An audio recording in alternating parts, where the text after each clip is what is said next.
welcome to Puzzle Master. This is the Puzzle Guy, and in this video I will show you how to solve Trilocks puzzle. This puzzle was made by Eric Fuller from Cubic Dissection, and it was inspired by Locks in Box puzzle from Vesa Timonin. The difficulty level of the Trilocks puzzle is 8 out of 10 on a Puzzle Master's difficulty scale that runs from 5 to 10.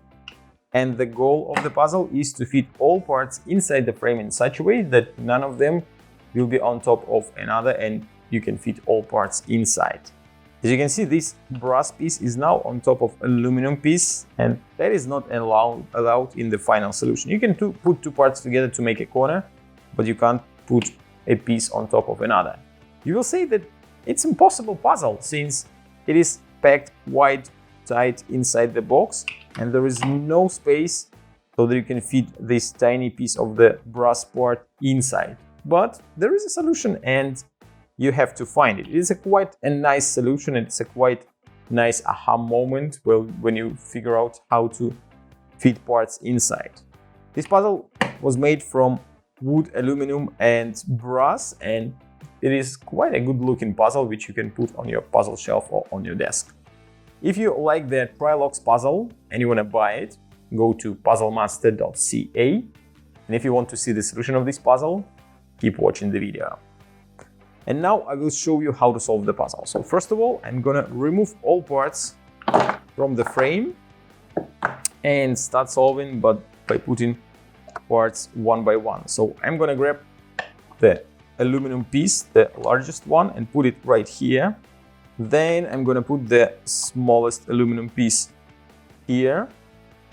Then I can put this brass piece on the bottom. Next, I can add another large aluminum piece in this corner and put a small one right here. We have less and less parts left, only 4. Then I can put this piece here. The other one will go right here, and as you can see, we have only 2 parts left. And here is the most interesting part. If you put one brass piece right here, you will be able to put another one right in this corner. And that is the solution. As you can see, it is possible to pack all parts inside, and there is even a small space left between the pieces. At the beginning, when you saw the puzzle first time, you didn't even imagine that there will be even a small spot left. But as you can see, it is possible to pack all of them. None of the parts are on top of another. There are corners here, there are different ways to put parts inside, but none of them is on top of another. And the solution is quite interesting. And when you find this moment that you can put parts not only in a vertical or horizontal way, but also you can put them like this piece, that changes everything. And that is not the only solution to this puzzle. You can find at least 2 or 3 more. So if you want to do that, you can buy this puzzle at Puzzle Master and try to solve it by yourself. And if you already have this puzzle and you want to try some other amazing puzzles, go to puzzlemaster.ca. Thank you for watching. See you next time.